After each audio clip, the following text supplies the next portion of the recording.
When I say they're going to drag you out in the street, who do I mean by that? Well, specifically, Marxist revolutionaries. How about this one? This is a book on Che. This is the Missionary of Violence by Che, on Che. This is his record of killing people. How about this one? The Commission on the Ukraine Famine. It is a report to Congress. In 1932 to 1933, the Ukraine people were starved to death. How many people? 1 million? God, it was more than that. Oh, in the Ukraine? Was it 3 million? No, 7 million. Yeah. That's right. It was 7 million. 7 million. I knew it was a big number. 7 million people starved to death. They shot people as they were trying to go into the fields just to eat anything. They were eating mud. They were eating rocks. They were eating anything they could. 7 million people in 1 year, Marxist, killed in the Ukraine. We have another book of communism that I can't seem to find that is, about what, 400 pages? Oh, yeah. It's just... It's bigger than that. It's just the dead from Marxists. By the way, anybody who is worried about, what exactly... Glenn Beck says that these protesters are going to be, dangerous. They're going to drag you out. Yeah, I only got that from the Black Book of Communism. This is it. This is all the Black Book is just the number of atrocities that were committed by communists. All the killings that happened with communists. It's riddled with it. The Black Book of Communism. May I suggest you get it for yourself, buy it, and have it for your kids. Share your kids. Have that ready for when your kids come home and they say, socialist, Marxist. Okay, just kids, because you're not learning this in school. I want you to read this. This is what communism is. This is what Marxists do. The Black Book of Communism. Get it. Available unread in most university libraries. Let's just go down this real quick. Mao. How many people did he kill?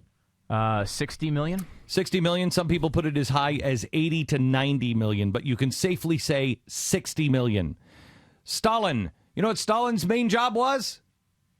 Stalin's first job with Lenin was to go and make sure that you kill all the shop owners. You kill all the merchants. You kill all the capitalists. You take the farms and kill the farmers. Do you know why people starve to death in the Ukraine? You know why socialism never works? Because they kill all the people who know how to make things. They kill all the industrialists. They kill them all. They drag them in the streets and kill them. Do you know why Russia couldn't keep time? Do you know why I'm a watch collector. Do you know why I have 2 Russian watches, 2 Soviet watches? One of them was given to me as a gift from a former KGB agent who put it in my hands and was practically crying, saying, please keep telling the story. I know who these people are. I used to be one of them.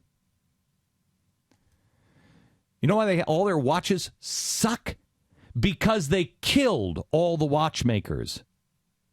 That's what they do. How many people did Che kill? How many people did Castro Thousands. kill? How many people did Pol Pot kill? Yeah, I don't want to ruin the end of the book, but the death toll ends up in the 9 figures.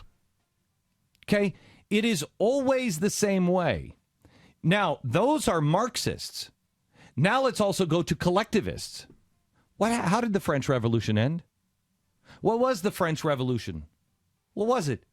It was so close to the American Revolution, 2 of our founders were mistaken. Thomas Jefferson and Thomas Paine. Probably the 2 founders that were the easiest to shake away from the roots of God. Would you say that's true, Pat? I don't know about it in Jefferson's case. Certainly for Thomas Paine, yeah. He was much more of a thinker than he was a feeler. Mm-hmm. The rest of them understood more of the Whitfield evangelical feel God. He was all up in his head. Those 2 were mistaken by Robespierre. How did that end? Do you know what, in the end, did you know that they were beheading children? They got to the point to where Robespierre was killed. They got to by the time they got to the end, the crowds were horrified by these revolutionaries because they just kept going. They just kept going, and everybody betrayed the revolution. Oh, you're a betrayer. Once you start down this hate road, it just doesn't end. First, you got to get rid of these guys. Then you got to get rid of these guys. Then you got to get rid of these guys. It just never ends. They were beheading little children at the end. The crowds were horrified. They first were cheering. Then they were horrified. And you were saying yesterday, they're sowing the seeds. I mean, because they're obviously setting up that same warfare. Because they use hate. Yep. What has been our motto here? What has been our course here? Our course starting on 9/11 were values and principles. Don't ever betray these values or principles. Then we moved into the Washington event on 8/28. What was that all about? That was about values and principles and God. It was faith, hope, and charity. It was be good to each other.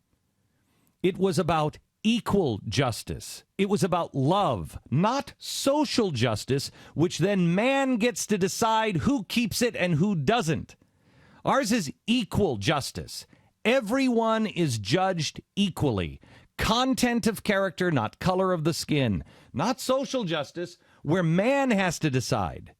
Because man eventually does decide, and he has to do it by the barrel of the gun. Because if you don't judge us all equally, somebody's going to say, well, wait a minute, that's not fair. Boom.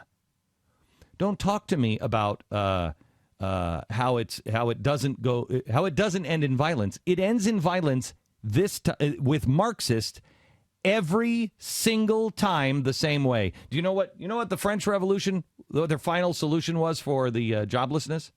Because that's what they were trying to do, too. They were trying to make sure that people had jobs. You know what it was? Anybody know? Anybody know? Nobody knows this. Why? Why? When you have the collective, when people don't matter as individuals anymore, when you're going for collective salvation, well, the way to stop homelessness is to get rid of all of the useless eaters. They were actually digging ditches and killing people and just burying them in the ditches because then they'd have more jobs. There wouldn't be so many people that needed food. There wouldn't be so many people that needed jobs. We just kill them. And then it's better for the collective. That's how it ended in France. It's weird. That's how it ended in Germany. Are you calling the French Nazis? Nope. I'm saying they have a lot in common now, don't they? You see, it's not a Nazi thing. It becomes a hatred thing. And hatred is a human thing. That's why you have to reach beyond human. That's why you reach into the heavens, not down into the gutters. Once you start going for hate, and this is what Marxists always do, they always pit people against each other, classes. They always say, you have something, they have something that you should have. They took it from you. It is the definition of evil.